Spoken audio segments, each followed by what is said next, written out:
confrère Henri Faizi d'être soumis à la question, si j'ose dire. Henri Faizi est expert comptable, membre de l'ONEC. Est-ce que je pourrais vous demander, commençons par dire que les ordres d'experts comptables dans de multiples pays s'impliquent dans la prévention du blanchiment d'argent. Je sais, et je parle vraiment en mon nom personnel, que c'est également le cas au Congo, notamment pour avoir analysé et longuement discuté avec les instances de l'ONEC son projet de norme anti-blanchiment et les contrôles de la bonne application de la réglementation anti-blanchiment effectuée dans les cabinets. Pourriez-vous, chers confrères, nous décrire plus précisément les actions entreprises par l'ONEC auprès de ses membres en matière de prévention du blanchiment de capitaux? Je vous donne la parole de nouveau pour une dizaine de minutes. Je pense, sans fausse modestie, que la profession de la comptabilité de la RDC est parmi la catégorie des entreprises et professions non financières désignées qui comprend mieux les risques de blanchiment que les autres. Pourquoi? Je le dis. Entreprises, professions non financières désignées, ce sont toutes ces les GAFI, qui fixent les normes mondiales, avaient à l'époque fait le focus sur les secteurs financiers. Et il a mis un peu à côté les secteurs non financiers.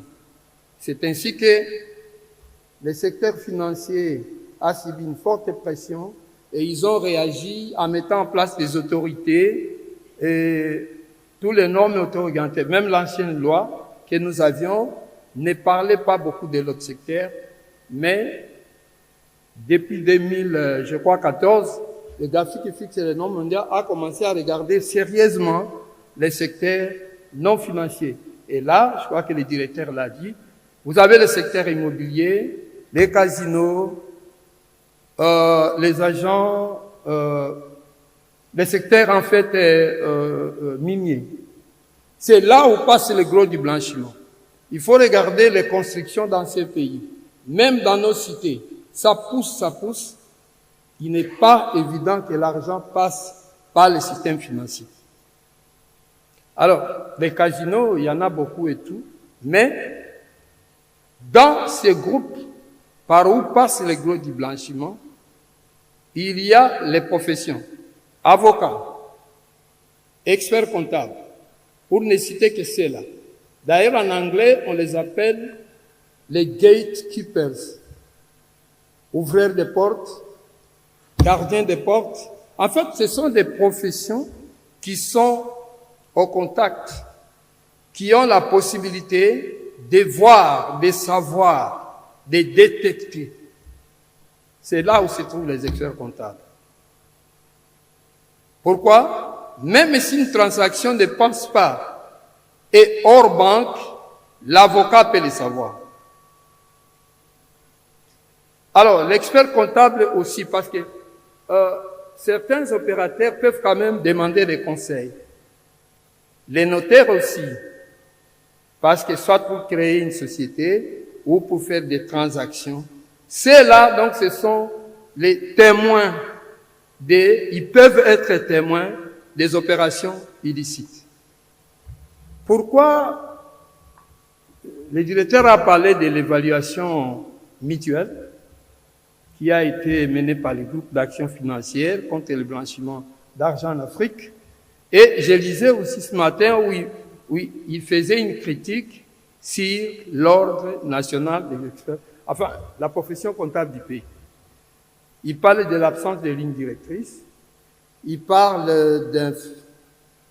d'une compréhension limitée des risques de blanchiment, il parle de la prise en compte de l'approche basée sur les risques, il parle de, faible déclaration des soupçons. Voilà. Je pense qu'est la profession comptable dans ces pays. Parmi la catégorie entreprises et professions non financières désignées est la seule qui comprend mieux les risques. Pourquoi? Je m'explique. En 2012, avant la création de l'ordre des experts comptables, il y avait l'Institut de révision comptable. On m'avait encouragé, moi qui vous parle, de présenter une dissertation sur la matière. Et le thème était les diligences professionnelles à mettre en œuvre par les experts comptables en matière de lutte contre le blanchiment. 2012, je crois que dans cette salle, les directeurs des stages étaient le confrère Foucault. Je crois qu'il est là, il peut le témoigner. 2017, après la création de l'ONEC, la commission d'agrément des premiers membres des experts comptables avait, je vais vous donner le thème, avait organisé en collaboration avec la Fédération des experts comptables francophones un séminaire, un atelier de 2 jours. J'ai eu encore l'opportunité de pouvoir participer et c'était, je crois, les 5 et les 6 septembre 2017. L'atelier de 2 jours sur le blanchiment était organisé à Béatrice Hôtel. Et l'animateur, c'était M. Patrick Berthier, qui était président de la commission anti-blanchiment de l'Ordre national des experts comptables français. Il a donc développé les thèmes sur les responsabilités des experts comptables. Là, c'était avant qu'on puisse mettre en place les conseils définitifs. Je pourrais vous demander peut-être de vous concentrer sur la dernière année, sur ce qui a été fait récemment, parce que nous n'avons plus beaucoup de temps et pour quand même laisser un peu de temps pour 1 ou 2 questions, malheureusement, nous devons un petit peu accélérer. Je m'excuse beaucoup. Récemment, en fait, je crois que il y a moins d'1 mois, le 6 juin, il y a eu également une formation qui a été organisée par la commission de formation, auquel a pris part certains membres, dont notre président, s'il est dans la salle, et moi-même, sur le blanchiment. Et c'était un thème très, très intéressant. Il y a eu également des confrères d'autres pays africains qui ont suivi ce séminaire, et ça portait toujours sur les rôles et les rôles de l'expert comptable dans la lutte contre le blanchiment.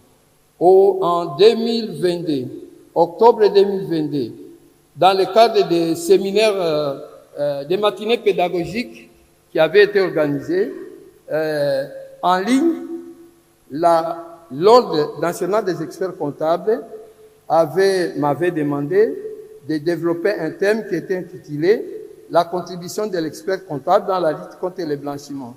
Ça, c'était organisé par l'Ordre national. Ça fait au moins là 3-4 séminaires qui ont été organisés à l'initiative propre de l'ONEC. Ça, c'est ce qui est de la sensibilisation. Maintenant, il y a aussi quelque chose de très important que je vais dire, qui constitue, en tout cas à mon avis, une démarche très importante pour laquelle il faut louer l'ONEC.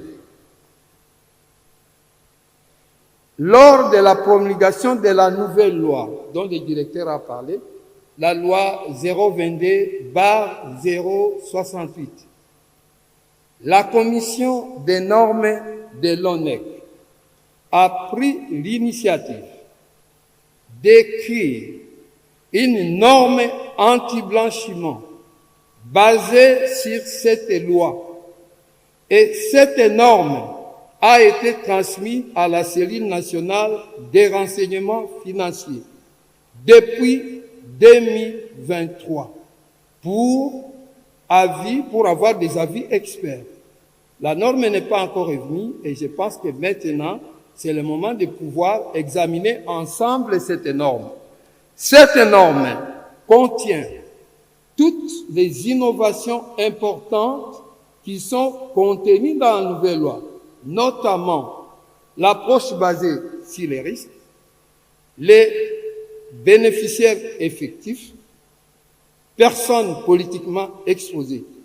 Et la norme évoque même l'aspect des contrôles que devrait exercer la CELI et l'ONEC à travers son comité de contrôle qualité. Et il faut dire, l'ordre a une commission de tableau qui agrée ses membres, une commission de contrôle qualité qui peut exercer aussi les fonctions de contrôle aussi ses membres.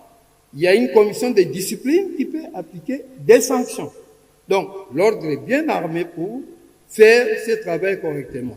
Mais l'ordre compte et demande à la cellule des renseignements financiers de réagir, d'examiner les projets, les normes qui est déposé chez eux. Je terminerai par une chose. Je crois qu'il y a une chose là où on doit tous être d'accord. C'est vrai, il y a très peu de déclarations de soupçons. Mais ce n'est pas une spécificité congolaise. Il y a 3 jours, le 8 juillet, le GAFI a épinglé 3 pays qui n'arrivent pas, qui peinent à être conformes sur à avoir la conformité sur les EPNFD. Vous le savez, c'est les GAFI. 3 pays, vous savez lesquels? Les États-Unis, la Chine et l'Australie. C'est pas moi qui le dis. Ça fait plus de 20 ans qu'ils n'arrivent pas à atteindre la conformité. Qu'est-ce qu'on reproche? Secteur immobilier. Il y a les secteurs immobiliers, les casinos, les avocats. Ils n'arrivent pas à être conformes. Et d'ailleurs, ce qui me fait rire, quand j'ai lu les commentaires des gens, ils disent pourquoi ils ne sont pas inscrits sur la liste église. 20 ans. Donc, et même quand vous consultez les rapports, j'ai une fois jeté un coup d'œil sur les rapports annuels des CETIF belges et des TRACFIN, vous verrez que les déclarations des soupçons, il y a à peine 2%. Mais ce n'est pas pour se justifier. Je voudrais vous interrompre simplement là parce que nous devons ensemble faire un effort pour amener les professionnels à faire des déclarations de soupçons. Voilà ce que j'allais dire. L'ONEC comprend mieux les risques. L'ONEC prend des initiatives pour former et même élaborer un texte qui, une fois approuvé, va être publié et il va être appliqué au sein de la coopération. Elle est ouverte à travailler étroitement avec la cellule, qui est l'organe central d'élite, pour pouvoir avancer. Peut-être voilà, que M. Mawa veut ajouter un petit point, répondre à la... Ok, merci beaucoup. Je crois que... Rapidement. Rapidement, oui. Donc, la CNRF est là. C'est vrai que la profession comptable assure ce que l'on appelle le contrôle qualité. Et le président venait de parler, M. Faizi venait de citer les 4 commissions, n'est-ce pas, qui gèrent ou qui contrôlent les activités de la profession comptable. Mais la CNRF n'interviendra que pour assurer ce que l'on appelle la supervision basée sur les risques. Et nous sommes en train d'élaborer pas mal d'outils pour pouvoir faire ce travail. Merci.